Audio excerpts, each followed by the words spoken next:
Thank you. Let me try to get it set up here with my notes on my phone, if I can get that work right. Okay, I think I'm going to be good. Last year, how many of you were here when I spoke last year? At least some of you. So last year, and what I try always, I started with gratitude, and I'm going to start with gratitude again. Dr. Schweitzer, my favorite quote, said that being grateful is the key to everything. If you understand how to experience life gratefully, everything else follows from that. Right? So, like so many things about what Schweitzer believes and taught and learned, he'd learned these things himself. I'm actually going to depart a little bit from, even before I get to details of gratitude, to a couple comments on the service today already that I just love, that are sort of serendipitously connected.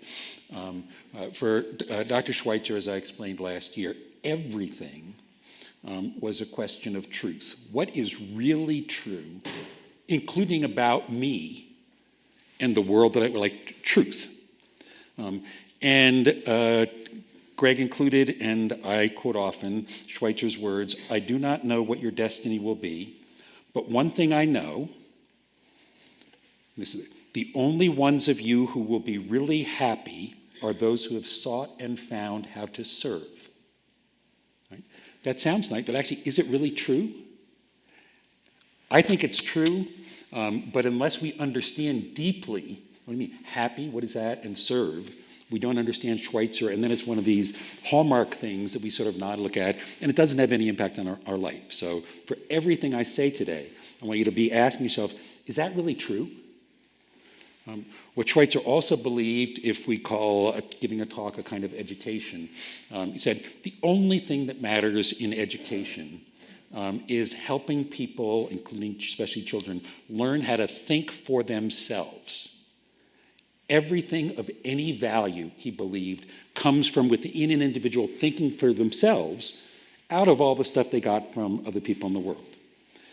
Second thing that I loved here, Greg, thank you. Todd Bryfocal, some of you know, couldn't be here. He's out of town. But seeing the reference to Augustine, I just want to put a plug in for Todd's book on St. Augustine. It's titled On Creativity, Liberty, Love, and the Beauty of the Law. And I sort of look at that title and puzzled. I've read the book. It's beautiful. Creativity, liberty, love, and the beauty of the law. I think of those as like incompatible.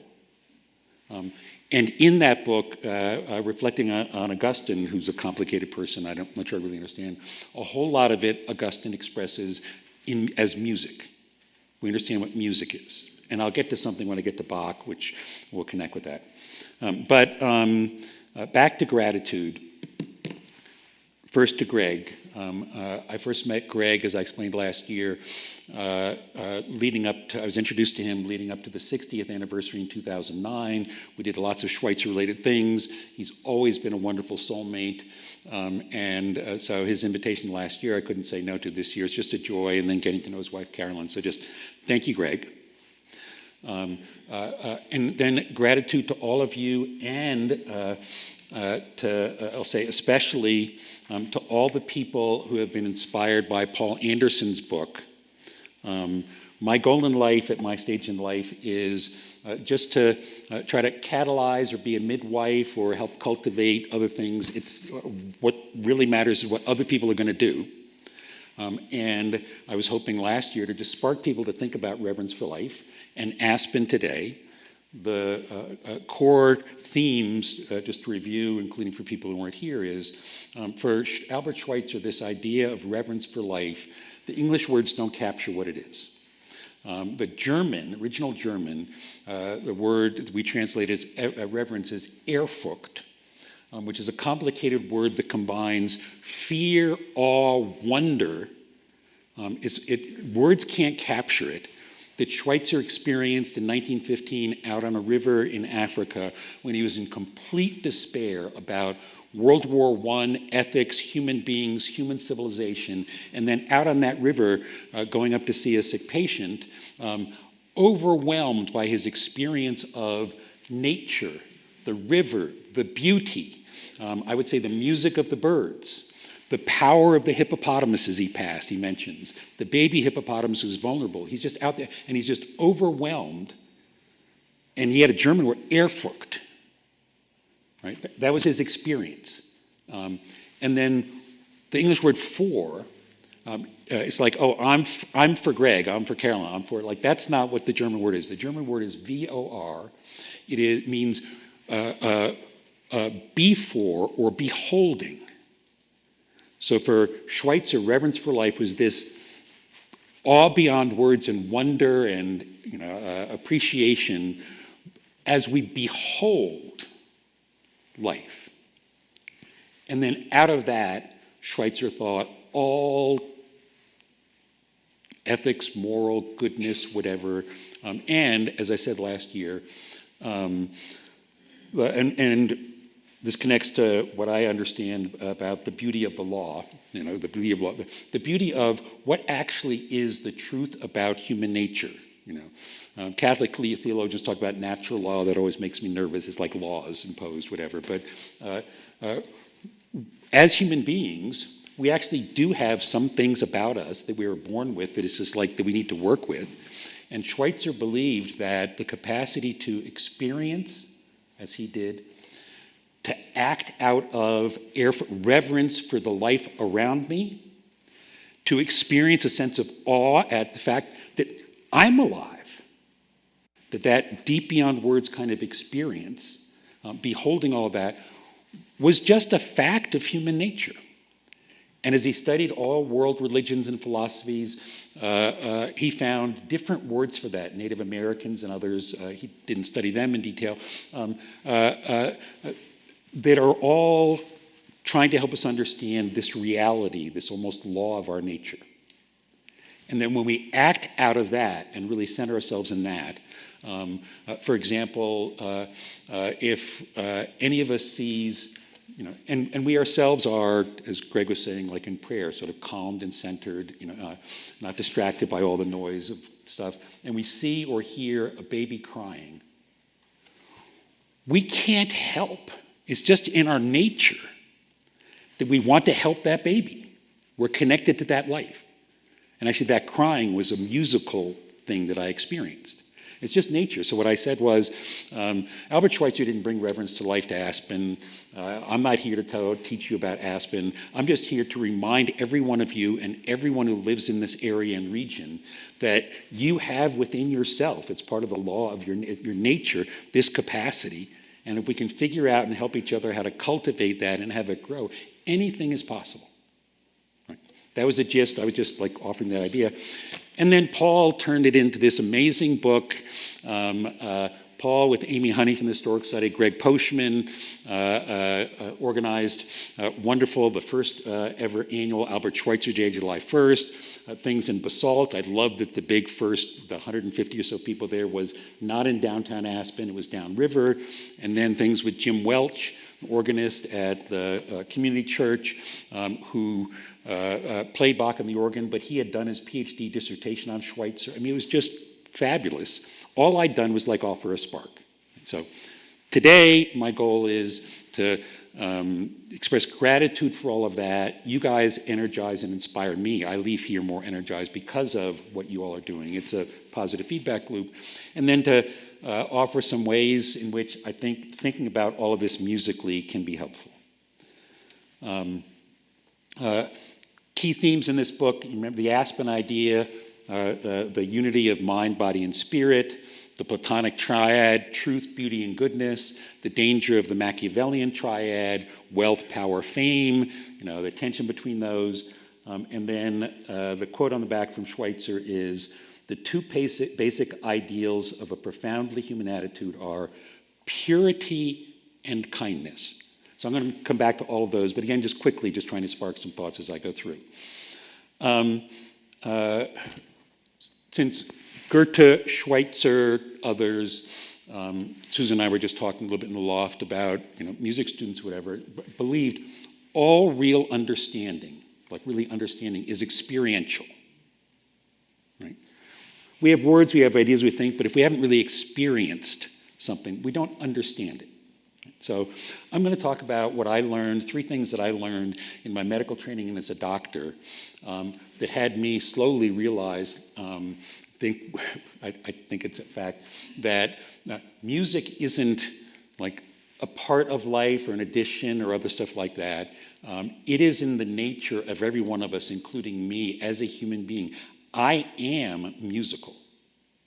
I actually am a musical instrument. And every one of you is a musical instrument, whether you realize that or not.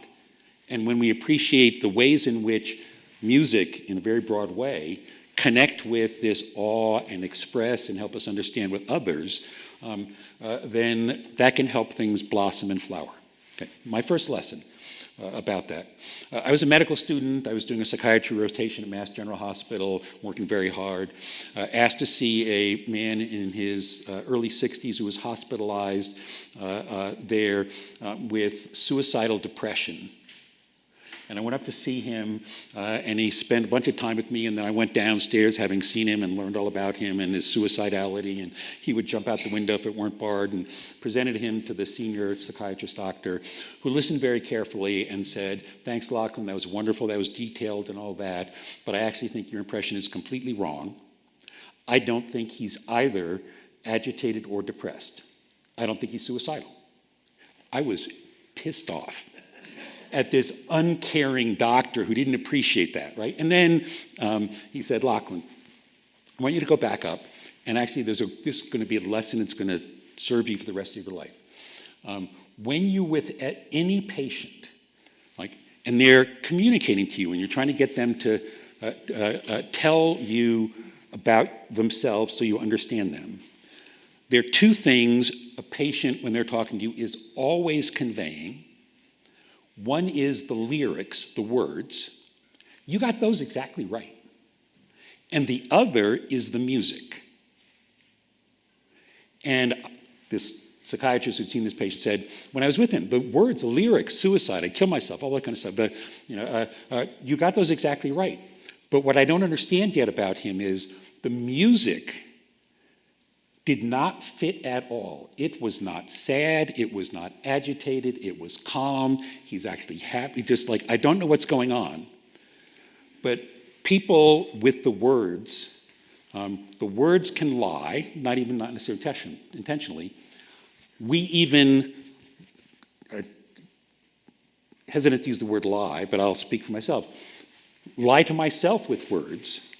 Occasionally, people who know me really well say, "Oh, Lachlan, you seem really angry about that." And I said, "No, I'm not angry." And they say, "Yes, you are." Right? And it wasn't my words.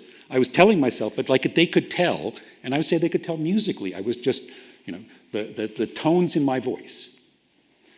So the music that we experienced with others and within ourselves has a kind of truth that the words don't have. And I think in every interaction we have with anybody, or you experience any politician or you whatever like that, you can listen to the words, but experience the music. That will tell you more truthfully what's going on. Second lesson. In my work in palliative care, one of the questions for family members regularly is the patient is now in the last part of life and they're dying, and now they're in a coma and they're unresponsive, showing no sign of response. And patients say, "Well, does mom hear me? Does she know I'm here?" or whatever. And I say, when I was training early in my career, what we all knew as doctors was, families in the room, they say, "Oh, mom responded to me," whatever. The neurologist goes in, does a detailed exam. There's no responsiveness. The family is hopeful or delusional or all this kind of stuff.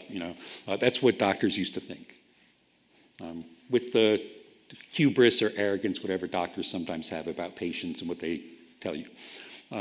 We now know from colleagues, a couple of friends of mine who've studied this in depth, that you take patients studying that seem to be in a what's even called a vegetative state, 0 evidence of any consciousness, right? You put them in one of these fancy MRI scanner kinds of things, right? They're just, you put on headphones, voices of doctors, nurses, all this kind of stuff like that. There's no brain activity. You put headphones of their wife or husband or most loved one, the brain lights up. It's not a difference in lyrics. It's the responsiveness to the music. And then often in family I said, so, and actually any mother knows this. So any of you a mother, people raise their hand, said, a young mother with a very young baby who is completely exhausted and finally falls to sleep, in a coma. Someone else's baby crying even in that room, she'll sleep through. Her own baby crying 2 rooms away, boom, she's awake. So I say, I think we know that, unless your mom who seems to be in a coma actually is in a coma, unless the brain is destroyed, which it isn't, that the sound of your voice, the music of your voice will register. And so in fact, I'll say this for any of you, I tell people, and since it's the sound, it doesn't actually matter whether you're physically in the room. She can't tell that. It's the sound. And if there's anyone who loves her who's on the phone in San Francisco and thinks they can't be here, they can be present, I would say musically to her, because the spirit of the music connects into the biology of the brain. That's body, mind, and spirit connecting. Third thing I learned as a doctor, applying this is at the end of a patient's life in the hospital, you go into a room's often darkened, and family are around, and the patient is there. These are the last hours or whatever. What I learned over time, when I went into that room, I could tell instantly how people were doing from the music. If it was completely silent, it felt deathly silent. If there was just sobbing, it was human sobbing grief.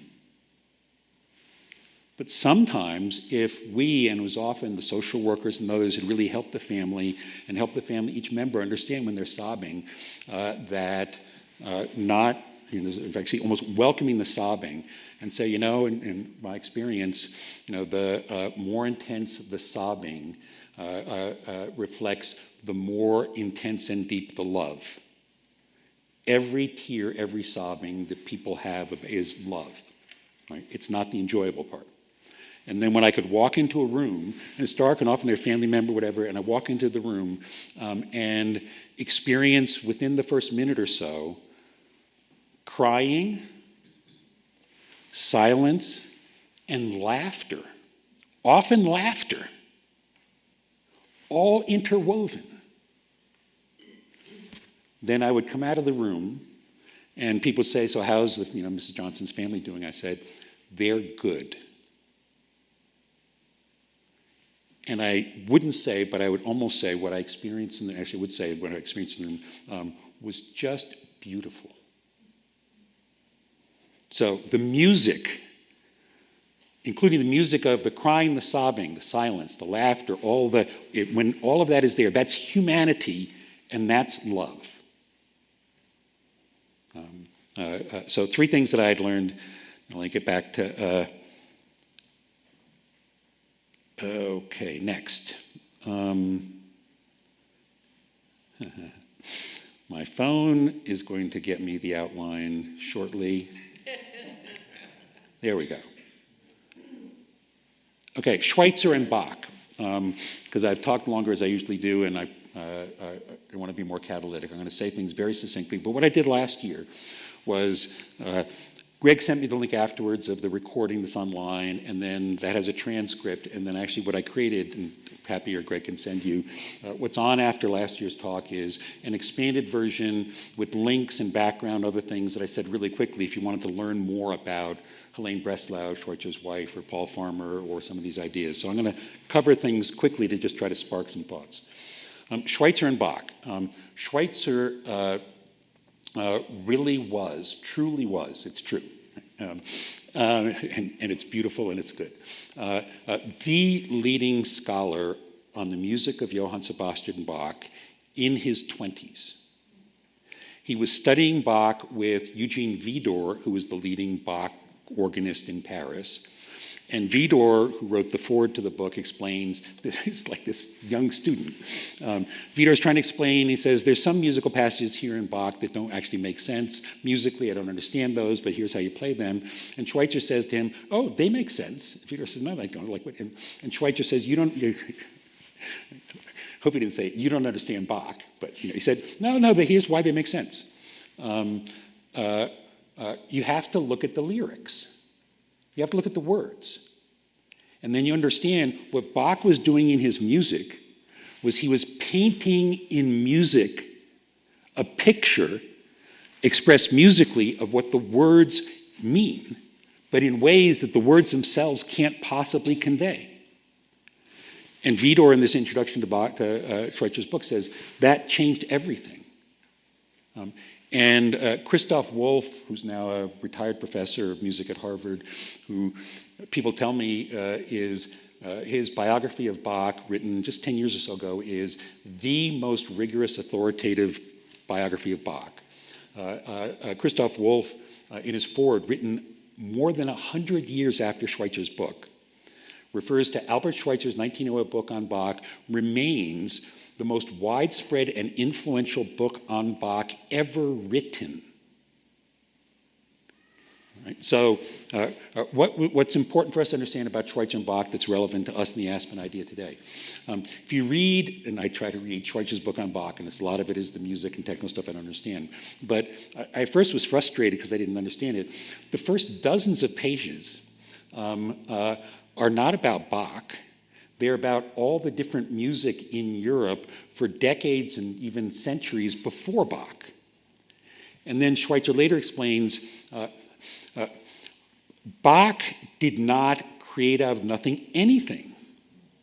What he did was understand all of this music, that it existed, and then he reimagined ways of expressing that. So you can't understand Bach's music unless you understand all the music that came before, how Bach distilled the essence, the crucial parts of it, and then expressed in new creative ways that nobody had done before. And I think that's a wonderful metaphor for Paul's book. Walter Pepke, Elizabeth Pepke, people 76 years ago, all these things, and we're trying to figure out the Aspen idea today. Unless we understand, like Bach did, the music, the themes, the ideas, if we don't understand those things, we're building from nothing. And yet, as it was true of Bach, we add additional things.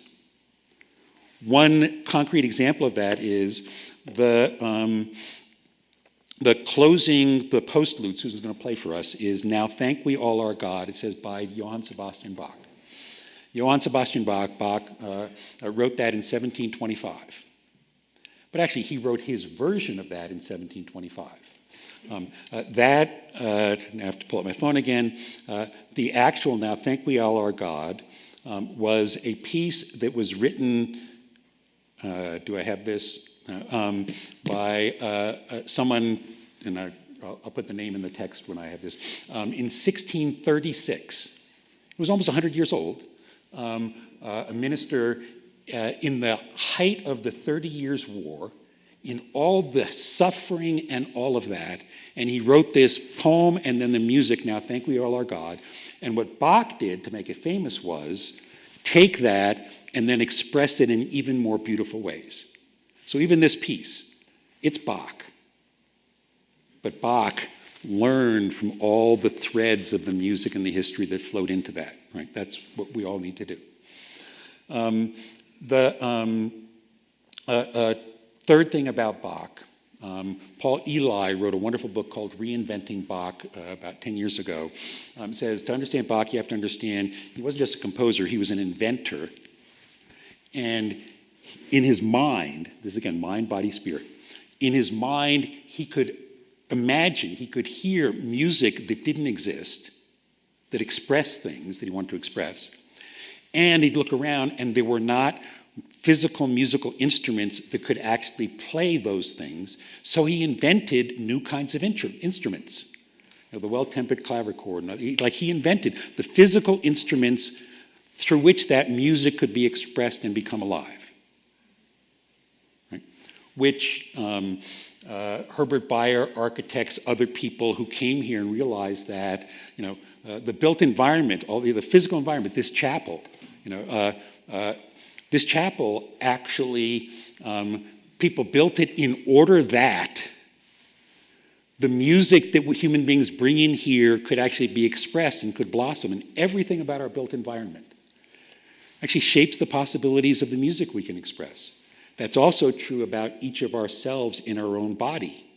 If I'm a musical instrument and I'm not taking care of myself, including my mind and my spirit, and they're cluttered with all this anger and noise and stuff like that, I can't possibly be a musical instrument that expresses kindness. So we need to, like Bach did, pay attention to the organ. Schweitzer was the leading expert in his generation on the physical repair of organs. Because if this physical organ is not in the best possible shape and designed in the architectural way, the music can't flow through it. Body, mind, spirit, inseparable, even like an organ is the example of that. One other thing about Bach, 30 years ago, serendipitously, exactly 30 years ago, sitting on a plane next to somebody, asked him what he did, and he said he was involved in creating the internet. Sounded very Al Gore-ish. And then when I got back to Boston and some of my MIT computer super geek people, I said, "You ever heard of a guy named David Crocker?" And their jaws dropped and said, "You met David Crocker?" Because he really was central in creating the internet. He gave me his card at the end and his email address, dcrocker@brandenburgconsulting.org. I looked and said, "Brandenburg?" He said, "Lachlan, the internet. It's just Bach." So he's very patient with me. He says, "Lachlan, the problem in the world back in the early mid-1960s was we had all these amazing digital devices and they couldn't communicate with each other because they had all different standards and different ways they worked and all these kind of things, so they couldn't communicate. So what we need to do is just what Bach did in his music in the Brandenburg Concertos, is we had to identify the smallest possible number, of absolutely rigid rules, standards. Like for Bach, it was an 8-note tonal scale. If you're not on those 8-note tonal scale, then you can't harmonize with any other instrument. But if you 8-note tonal scale, a key, G, C, C minor, a rhythm, 3/4. And then the minimum number, and if you actually set those absolutely rigid standards, any instrument, like the violin or the viola in the Brandenburg Concertos, can just play its thing aware of the other instruments, and they're harmonized, they're communicating. What emerges is music. Right? It's just Bach. Right? I got back and talking to some people who said, "No, well, except Bach was a control freak. Like he wrote every single note. Like that's not just like flowing. That's jazz." Because in jazz, if the music, jazz, it's, and then Alan Fletcher, a college classmate friend, explained to me in ways I don't fully understand that actually Lachlan, Bach and jazz, deepest down, are really the same thing. But you have to understand the way people play Bach, which is, I've got these notes, I've got to do this exactly right, is not jazz Bach. What Bach was doing when he was writing the music was doing that, and lots of people today have riffed off of or innovated off of Bach's thing in jazz, and Alan had me find on the web a wonderful YouTube segment by Nina Simone, the blues jazz folk singer, who trained as a classical musician, who says she was refused at Juilliard because of her skin color. And to make a living, she had to do her popular music and jazz and blues. And there's this wonderful thing where she's playing a jazz music, popular, whatever kind of song, and then all of a sudden switches to Bach. And then all of a sudden switches back to the jazz. And you realize, I don't know that they're the same, but just there's some really deep laws about music and how it works that we can learn from. Now, a problem with the internet and now I'm going to have to race through other things. The problem with the internet, though, that we've learned, unfortunately, is, and David Crocker in 1995 was saying, we explained this, so it's just up to the people who use these digital devices to communicate, and what emerges can be beautiful and be glorious and all that. What we've seen is that architecture is completely neutral. And if people want to use that to express hate, fear, lies, all of those kinds of things, those will spread as much as love, kindness, service, whatever. Like that, the computer architecture, digital architecture of the internet is neutral about values. And what Schweitzer, and so like, it's true that it works that way. What Schweitzer discovered that day in 1915 in despair, when he had earlier written that reverence for truth must be exalted above all else, that truth unanchored in values, reverence, life, produced World War I, great scientific machines, slaughter, all of those things. So unless we actually, as Herbert Bayer and others could teach, unless we design the architecture of everything, including the internet, in ways that amplify people's expression of beauty and goodness, maybe slow down without being censoring expressions of hate, violence, destruction, unless we figure out in every architecture, including the way the internet's designed, then beauty and goodness are not going to emerge. So we need to be thinking about all that, including the schools for our kids. And all right, last couple of things I'm going to talk about. 4 people very quickly, and then I'm going to stop. First, music is not just sound. And I was trying to figure out how to convey that. And then when I got here Friday afternoon, I went by the John Denver Sanctuary, because as I think I texted Greg, it's a lot easier for me to understand John Denver than Bach. Right? And I stumbled across a quote from one of the stones from Helen Keller about the notes of the river, the brook that she's feeling, all that. And I started learning more about Helen Keller. And I'm going to read you a letter that Helen Keller wrote to the New York Symphony Orchestra in February 1924. Quote, Helen Keller, completely blind, completely deaf, could not hear a sound. I have the joy of being able to tell you that though deaf and blind, I spent a glorious hour last night listening over the radio to Beethoven's Ninth Symphony. I could feel not only the vibrations, but also the impassioned rhythm. I could actually distinguish the cornets, the roll of the drums, deep-toned violas and violins singing in exquisite unison, an ocean of heavenly vibration.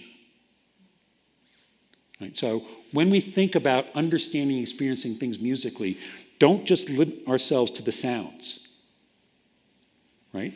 And how did Helen Keller experience those? Her body could sense the vibrations. Her mind could understand what those were because she'd read with Braille and about violas and all those things. And her spirit, the kind of person she had become, just resonated with all of that. So it's not just the sound of music. Okay, next person, very quickly, Elizabeth Pepke. Infinite about things to say about Elizabeth Pepke, but what did Elizabeth Pepke do? I'm going to just 2 things. She comes here on her own because something had happened wherever she lived, and we have with her friends. Nobody had ever heard of this place. Climbing up to ski, and she's just like Schweitzer in that river. She's just overcome with awe, energy of nature, life all around her. She goes back and convinces Walter to come out. We could talk about, and then how was it that Elizabeth, my understanding is, more than Walter said, when we have this thing in 1949, we need to have music and musicians and all that, and supported all the musical part. But years later, when she wanted to have nature themes and chance for children to learn about nature and experience that, what did she do? She gave her beloved property out by Holland Lake to create ACES, the Aspen Center for Environmental Studies.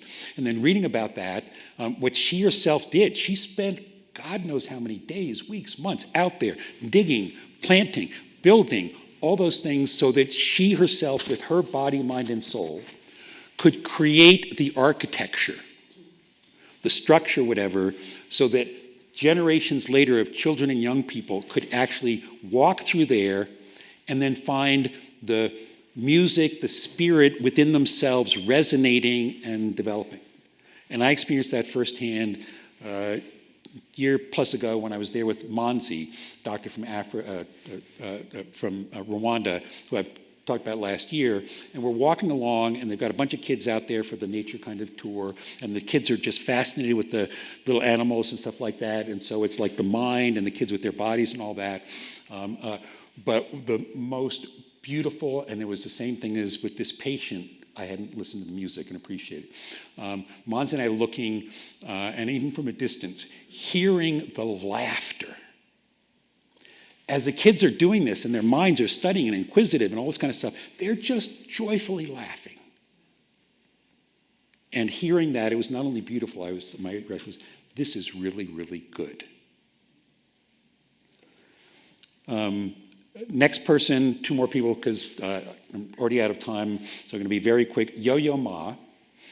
Yo-Yo, who we had come and speak and play at a Boston Schweitzer Symposium in 1991, 30-something years ago, first reiterated how important Schweitzer's work on Bach was. And actually, if you get read the liner notes, Yo-Yo recorded the Bach cello suites 40 years ago. And then he re-recorded them, and in the liner notes he says, I realized I had to redo these after rereading Albert Schweitzer on Bach in preparing for this Schweitzer Symposium in Boston, and realizing Bach was a visual artist, and so I re-recorded the music, but then also was on PBS, had Torval and Dean, ice dancers and others, showing in visual ways what Bach's music is. But what Yo-Yo then talking, said he never talked before, but my colleague Mark Wolf was a federal judge, and Yo-Yo said he received a court order that he had to talk. He's done more talking since then. He said, what happens for me, I'll just tell you what happens for me, so it's experience. He says, when I'm studying whatever, and like I'm playing Bach, it's not music, like when that's the way it's feeling. When I have really mastered the technique, he's now taught a lot of students about, like the technique is crucial. It's like your body, you need to tune when you've mastered that and the notes. Then when I'm performing, I'm not playing the music. The music is like it was there. It is flowing through me. I'm experiencing the joy of that, and it's inseparable from knowing that it's flowing through me to the audience. And any performer who's performing who is not aware of their audience isn't even in the right kind of space. Right? So even for someone like Yo-Yo, understanding that experience, and he said, and one of my closest friends who's a minister, actually years later I said, help me understand your theology. And he said, oh, it's just Yo-Yo. I go, like what? He said, what Yo-Yo told us, like 1991, the spirit. And this is what I think Schweitzer's theology was the spirit is real. That's just our word for this energy. We have to tune ourselves as an instrument and be aware, pray, listen, to have that energy in us. And then when that flows through us in a way that is helpful to another human being in need, that's my joy. So the only ones among you who will really be happy are those who have sought and found how to serve. I think a lot of times that's just like, I have to do this, it's a duty, I'm unhappy, whatever. But if we really understand all of this, the way Yo-Yo, Elizabeth Pepke, Schweitzer and others, it is possible, and we need to help our children understand that.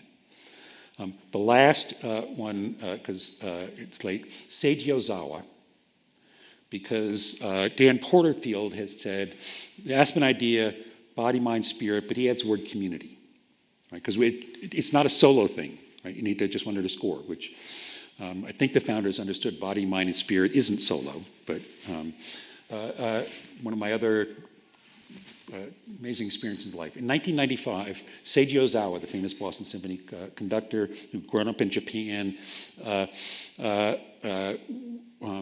50th anniversary of the end of World War II, traveled the world with a camera crew to war zones, Sarajevo, other places, violence, all this kind of stuff. And everywhere he went, he found music. And then the program, which the recording's not available, was the war zones, the music in the locality, and then Jimmy Carter, Nelson Mandela talking about peace and all that.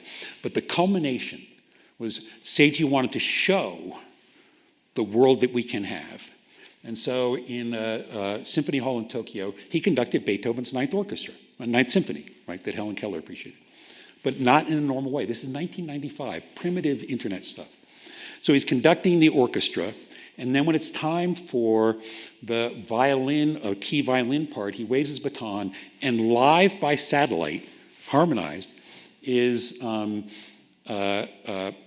what's his first name, in his living room in Connecticut playing the violin, and then waves another, and there's the cellist, Yo-Yo Ma, on the stage in Boston, playing his cello with the people there. And then the percussion section, you've got African drummers on a beach in Africa. And then the choral part is choral groups in Europe, in a cathedral, and I think in Asia, who are singing together. And it's basically, don't tell us that human beings cannot joyfully connect from any different kind of traditions. If you want to see a video that is online, he repeated Beethoven's Ninth for the opening, the choral for the opening ceremony of the Nagano Olympics, showing the world, like, we can, but if you want to connect in body, mind, and spirit, it's music. Right? So I'm going to stop there. I want to thank you. I did bring one concrete thing that I can explain that are going to be next to the books that I hope Herbert Bayer would be happy of, because it's all about children. Friends of mine who are artists, children's book authors, Peter Reynolds, we'd done something I'd explained about sunflowers back 2007, and they were going to write a book about sunflowers for children, whatever. They never did. The logo we had there was a sunflower, reverence for life, music for life, like all integrated, right? That we could still try to revive. When the Ukraine war broke out, Peter, in Ukraine colors, and there are going to be copies there you can take, made this and sold them $10 each for money to go to UNICEF relief in Ukraine. But just imagine, when you leave, take this. If you want to make a $10 contribution, great, but I don't care. But just take this as a visual thing. I hope Herbert Bayer would like it. Just imagining any child anywhere in the world who, if we can help them feel safe enough, be safe enough to appreciate the nature, the music, the blossoming, connect them, if they're children here in elementary schools in Aspen, with children like Seiji Ozawa did in Africa or other places, we can have the reverence for life world we yearn for, and it will be beautiful music. So thank you.